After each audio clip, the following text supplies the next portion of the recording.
Hello every students, good evening. हम सभी लोग क्लास 12 का चैप्टर वंशागति एवं विविधता के सिद्धांत के लेक्चर 7 पर डिस्कस कर रहे हैं। हम लोगों ने स्टार्ट किया था मल्टीपल एलिंग यानी बहुविकल्पता को समझने के लिए हमने शुरुआत किया था लेक्चर में। और इसमें हमने कुछ कारणों से लेक्चर 15 मिनट्स का बना के रोका था। वहाँ पर हम लोगों ने केवल कुछ बातें समझ ली थी, मैं रिपीट करूँगा। हमने समझ लिया था कि बहुयुग्म विकल्पता में युग्म विकल्पी क्या होते हैं यानी एलील किसे कहते हैं। और हमने ये समझा था कि युग्म विकल्पता के अंतर्गत जीन क्या होता है।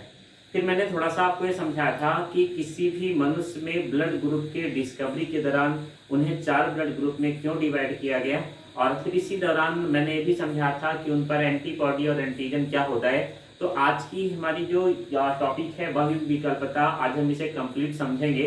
बट उसके पहले जो मैंने पिछले लेक्चर में आपको समझाया था, अगर आपने लेक्चर नहीं देखा है तो उसे आप अच्छे से जरूर देख लें। मैं उसको रिपीट कर देता हूँ। फर्स्ट ऑफ ऑल हमने जाना था कि युग्म विकल्पी या एलील क्या है। ध्यान से सुनना।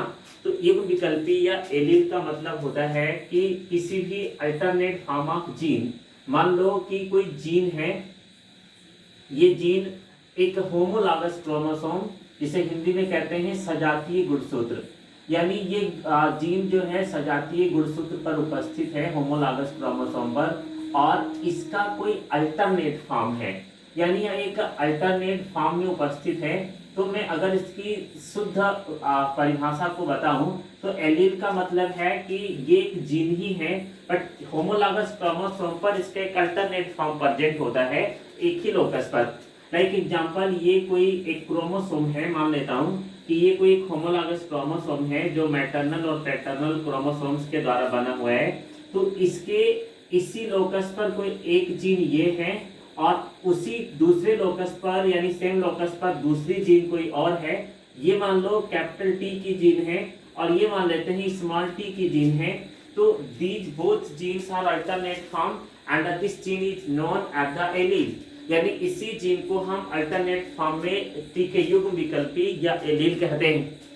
आपको ये भी अगर नहीं क्लियर है कि जीन क्या होता है तो मैंने दोबारा बताया था, दोबारा से रिपीट कर देता हूँ कि जीन किसी भी गुणसूत्र या डीएनए की सबसे सूक्ष्मतम इकाई होती है जो किसी एक ही प्रकार के कैरेक्टर को कंट्रोल करती है। अब अगर बात किया जाए एलील की, तो एलील के बहुत सारे फॉर्म मैंने समझाए थे। लाइक हमने बताया था कि मान लो कैपिटल टी स्मॉल टी एक इंडिविजुअल की एलील हो जाएगी। हम मान लेते हैं कि कैपिटल वाई कैपिटल आर एक इंडिविजुअल का एलील हो जाएगा, या हम मान लेते हैं कैपिटल आर स्मॉल आर एक इंडिविजुअल का एलील हो जाएगा, या हम मान लेते हैं R1 R2 एक इंडिविजुअल का एलील हो जाएगा। तो इस प्रकार alternate form of genes present होंगी क्रोमोसोम को, and this alternate form of gene is known as the allele, उन्हीं को हम एलील कहते हैं। आगे हम इन पर डिटेल डिस्कस करेंगे। तो मैं ये चीजें आपको पहले ही क्लियर कर चुका हूँ, आज मैं इसे केवल रिवाइज कर रहा था, बट मैं थोड़ा सा आगे बढ़ूंगा।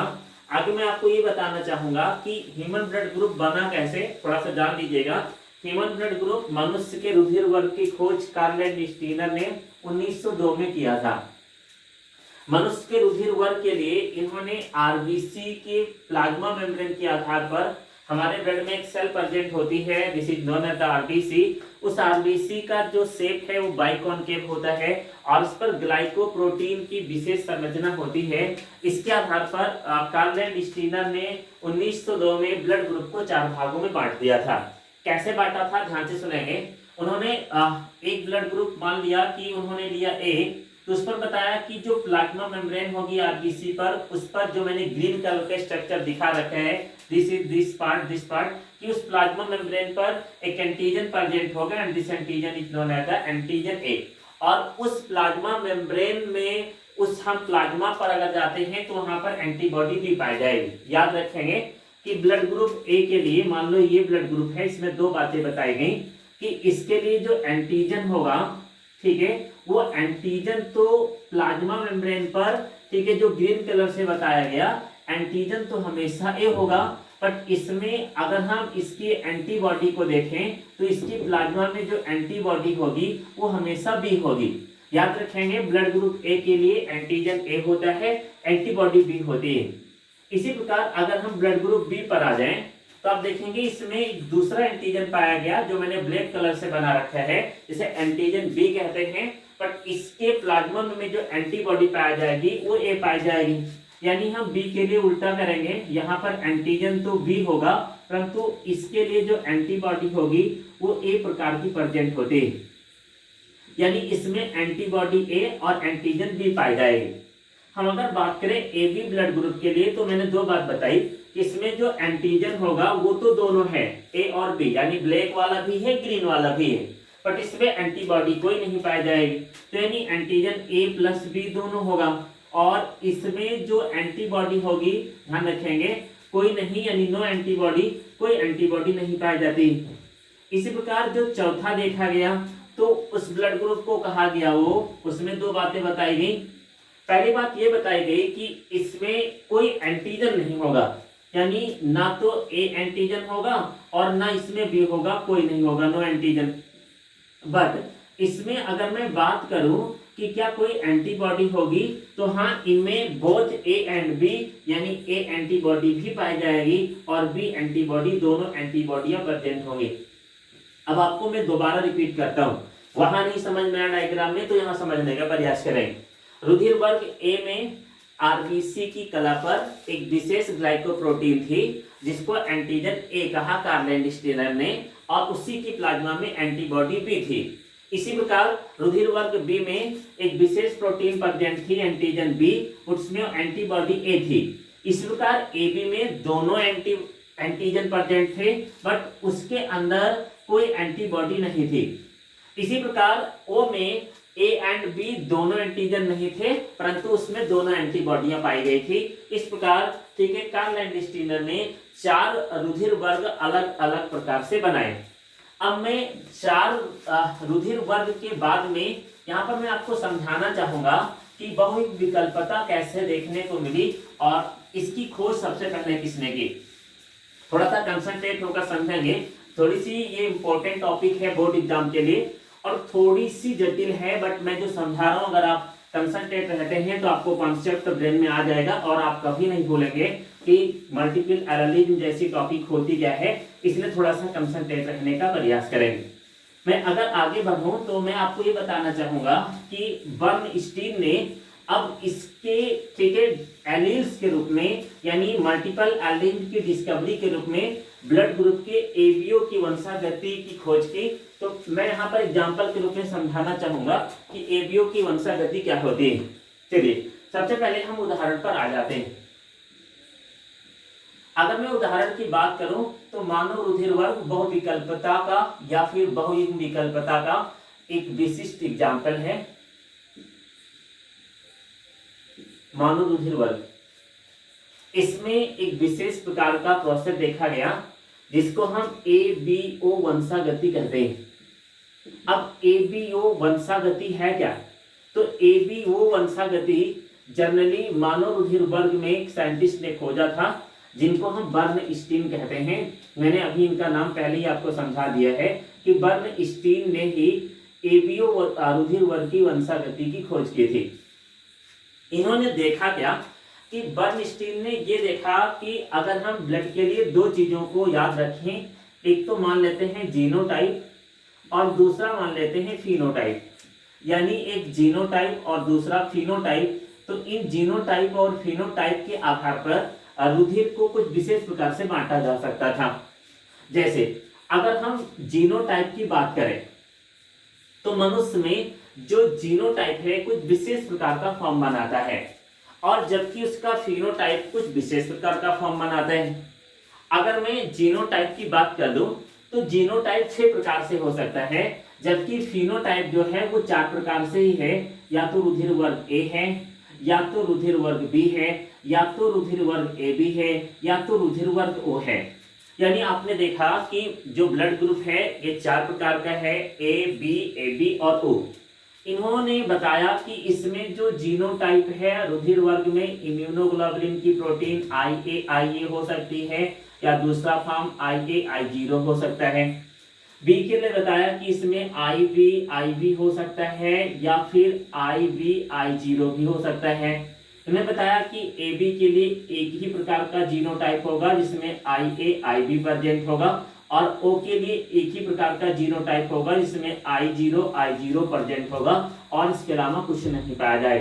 तो मैं अगर जीनोटाइप की बात करूं तो दो होमोजाइगस हेटेरोजाइगस दोनों प्रकार से हैं, ए और बी रुधिर वर्ग।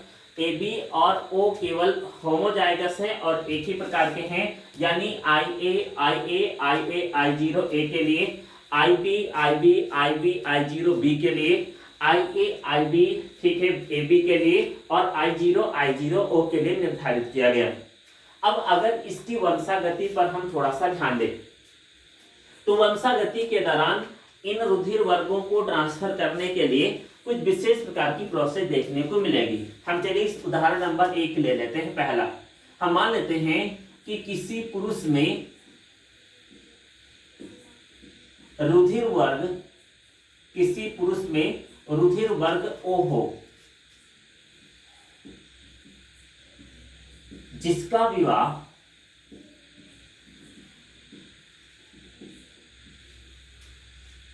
विवाह ए रुधिर वर्ग वाली स्त्री के साथ होता है।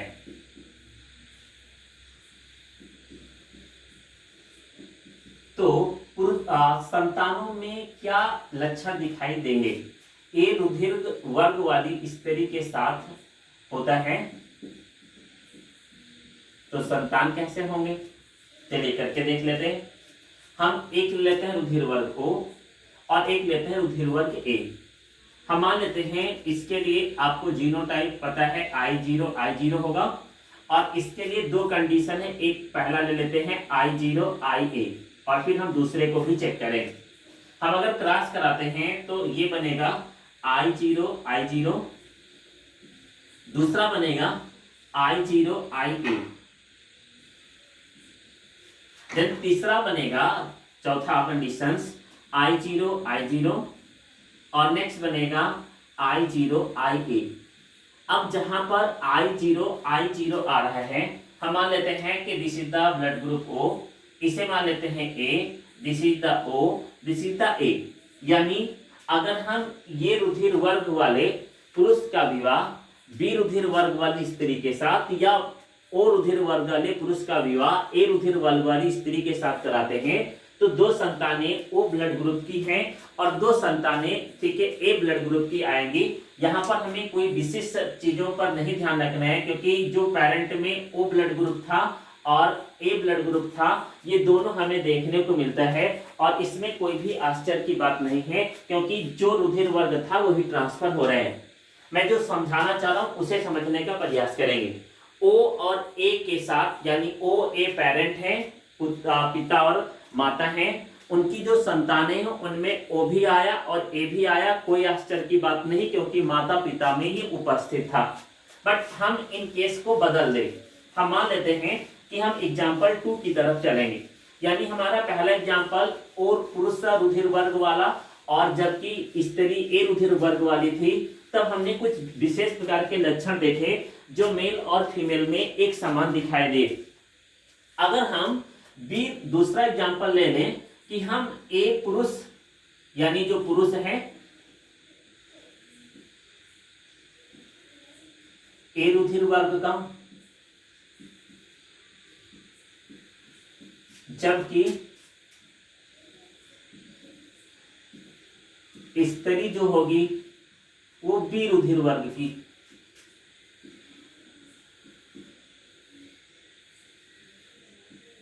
हम इन दोनों का एक साथ मैरिज कराएं तो क्या अगला कैरेक्टर देखने को मिलेगा? हम ए को पहले मान लेते हैं होमोजाइगोटिक कंडीशन में करके देखें, फिर हम हेटेरोजाइगोटिक में भी देख रहे हैं। यहाँ पर रुधिर वर्ग के लिए जीनोटाइप बनेगा आई ए, और यहाँ बनेगा आई बी। देन अगर मैं क्रॉस कराऊं तो यहाँ बनेगा आई बी, और फिर अगर क्रॉस कराऊं तो नेक्स्ट बनेगा आई बी। इसी प्रकार अगला क्रॉस कराने पर बनेगा आई बी, नेक्स्ट क्रॉस कराने पर बनेगा आई बी। अब मैं आपको एक बात बताऊं तो यहाँ पर जो चारों रुधिर वर्ग आ रहा है वो ए बी ब्लड ग्रुप आ रहे हैं। यहाँ हमें पहला कंक्लूजन मिला कि जब माता और पिता में रुधिर वर्ग ए और बी था तो उनमें जो 4 संतानें उत्पन्न हुई उनका ब्लड ग्रुप ए बी कैसे आ गया।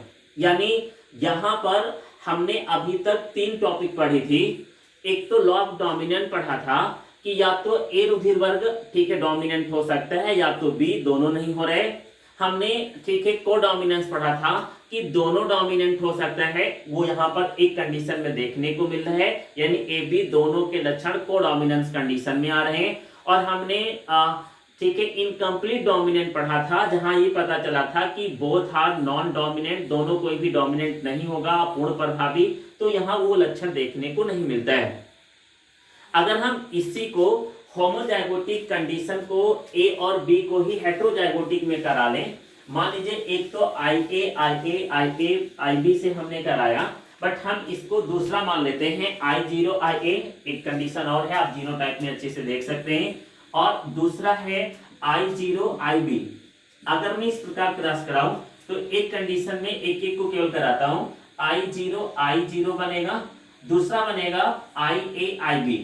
इस कंडीशन को भी आप अगर देखो तो एक रुधिर वर्ग की संतान O की होगी और दूसरा AB होगा, यानी ना तो इसमें A आ रहे हैं ना B आ रहे हैं, जबकि 2 संतानें O और AB की आ रही हैं, यानी यहाँ पर अब एक से अधिक एलील जाकर अपना कार्य कर रही है, and this is known as the multiple allele. इसी को हम बहुयुग्म विकल्पता कह सकते हैं। थोड़ा थोड़ा कंक्लूजन की तरफ आपको जो निष्कर्ष मिला उसको समझने का प्रयास करेंगे। देखो मैंने पहले कंडीशन में बताया कि सारे संतत ए बी रुधिर वर्ग के आए, तो इसका मतलब यह है कि ए और बी का लक्षण पेरेंट से ऑफस्प्रिंग में नहीं है, यानी ए बी दोनों डोमिनेंट रूप में कार्य कर रहे हैं, यानी कोडोमिनेंस देखने को मिल रहा है। जबकि अगर मैं अगली कंडीशन पर जाऊं I0 IA और I0 IB पर, तो एक O ब्लड ग्रुप आ रहा है और दूसरा AB ब्लड ग्रुप दिखाने को मिल रहा है, 50-50% का रेशियो मान लेते हैं। तो हमें यहाँ O और AB दोनों ये बता रहे हैं कि ना तो ये A यानी ब्लड ग्रुप A पुरुष में प्रेजेंट था, ये मान लो मेल था, और ना तो ये फीमेल में था, यानी अब यहाँ 2 से अधिक एलील अगले पेरेंट अगले जनरेशन में जाकर लक्षण को उत्पन्न कर रही है, and this is known as the multiple allele. हम यहाँ पर और कुछ एग्जाम्पल ले लेते हैं। हम अगर तीसरा एग्जाम्पल ले लें, ये तो हमारे 2 उदाहरण हुए, अगर हम तीसरा उदाहरण ले लेते हैं,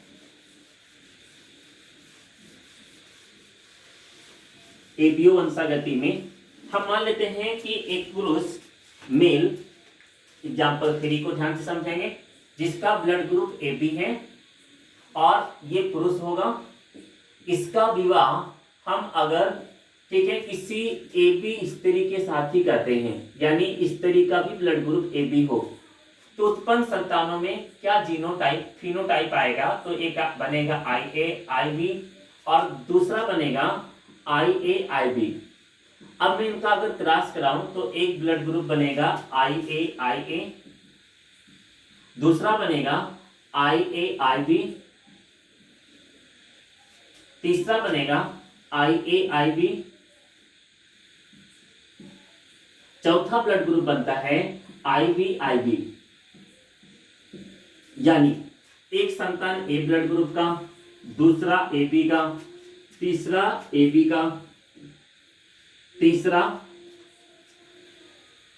IB IB होगा ये, और चौथा ठीक है IA IB होगा, चौथा होगा IB IB यानी B ब्लड ग्रुप का। तो एक तो A ब्लड ग्रुप, दूसरा AB ब्लड ग्रुप, तीसरा AB ब्लड ग्रुप, चौथा B ब्लड ग्रुप, यानी A blood group, B blood group और AB blood group, 3 blood group एक साथ हमें देखने को मिल रहा है। यानी अब पेरेंट में AB और AB हमने कराया, तो चलो ठीक है AB एक आया, AB दूसरा आया, बट एक ब्लड ग्रुप A एक एक्स्ट्रा आ रहा है और दूसरा B ब्लड ग्रुप एक्स्ट्रा आ रहा है। इससे ये पता चल रहा है कि ब्लड ग्रुप को निर्धारित करने के लिए एक से अधिक एलील वर्क कर रही है, और जिसको हम मल्टीपल एलील या बहुयुग्म विकल्पता कह सकते हैं। हम और एग्जाम्पल को भी देखने का प्रयास करेंगे। हम मान लेते हैं कि कोई मेल जिसका ब्लड ग्रुप ठीक है AB है, इसके साथ अगर हम O ब्लड ग्रुप वाली स्त्री का विवाह करा दें, यानी अगर हम मान लें कि 1 पर्सन इज मेल जो होगा ठीक है पुरुष, या पुरुष ब्लड ग्रुप AB का है इसका विवाह वो रुधिर वर्ग वाले यानी स्त्री के साथ कराया जाता है। तो इसमें क्या कंडीशन देखने को मिलेगी, हम इसके लिए जीनोटाइप देखें तो IA IB होगा और इसके लिए जीनोटाइप देखें तो I0 I0 होगा। अगर हम क्रॉस कराते हैं तो ये बनेगा IA I0, दूसरा बनेगा IA I0, तीसरा बनेगा IB I0 और चौथा भी बनेगा IB I0। अब अगर ब्लड ग्रुप की बात करूं तो ये A ब्लड ग्रुप होगा, ये A ब्लड ग्रुप होगा, ये B ब्लड ग्रुप होगा, ये B ब्लड ग्रुप होगा। यानी इसमें ब्लड ग्रुप A और B देखने को मिलेगा, जबकि ना तो AB आ रहा है ना कि B आ रहा है। आप देखो पुरुष का ब्लड ग्रुप AB है, स्त्री का O है, जो कि ऑफस्प्रिंग में नहीं आ रहा है, ना A आ रहा है AB और ना O आ रहा है। यानी हमें ये निष्कर्ष मिल रहा है कि जब हम ठीक है इंडिविजुअल में रहते हैं तो हमें फिनोटाइप तो 4 देखने को मिलेगा, जीनोटाइप 6 हो जाता है। बट जैसे ही हम पॉपुलेशन में जाते हैं, हम ठीक है एक से अधिक मनुष्यों में जाते हैं रुधिर वर्ग की वंशागति में, एबीओ वंशागति में, तो हमें एक निष्कर्ष मिलता है कि एक से अधिक एलील जाकर अपना यहाँ कार्य कर रहे हैं और वे फिर प्रत्येक जनरेशन में जाकर अपने नए लक्षणों को प्रदर्शित कर रही हैं। हमने देखा कि ए और बी के साथ ए बी नहीं आ रहे, हमने देखा बी और ए बी और ओ के साथ ए बी और ओ नहीं आ रहे, हमने देखा बी और ए के साथ ए और बी नहीं आ रहे, यानी कोई नए लक्षण डेवलप हो रहे हैं ऑफस्प्रिंग में।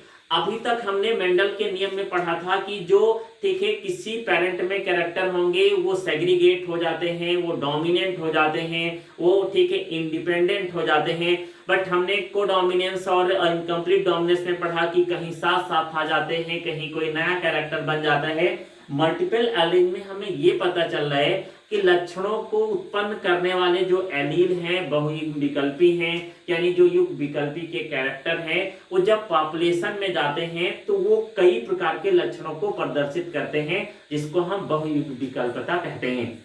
हम प्रयास आपको कर रहे हैं कि ये बातें क्लियर हो गई होंगी कि मल्टीपल एलील क्या है।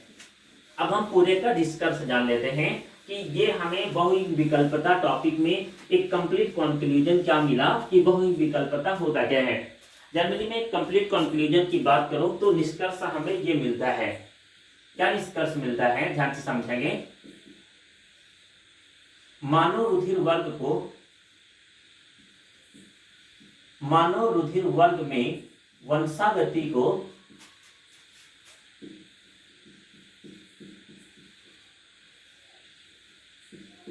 नियंत्रित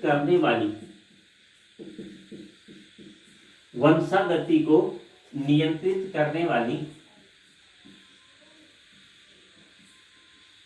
बहुयुग्म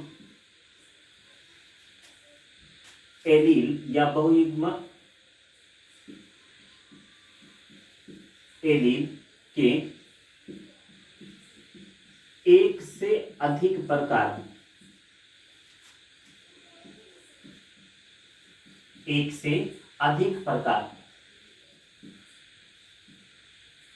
उपस्थित हैं,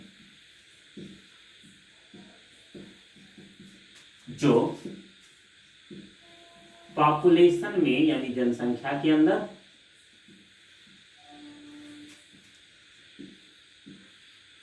पीढ़ी दर पीढ़ी, पॉपुलेशन के अंदर पीढ़ी दर पीढ़ी नए फिनोटाइप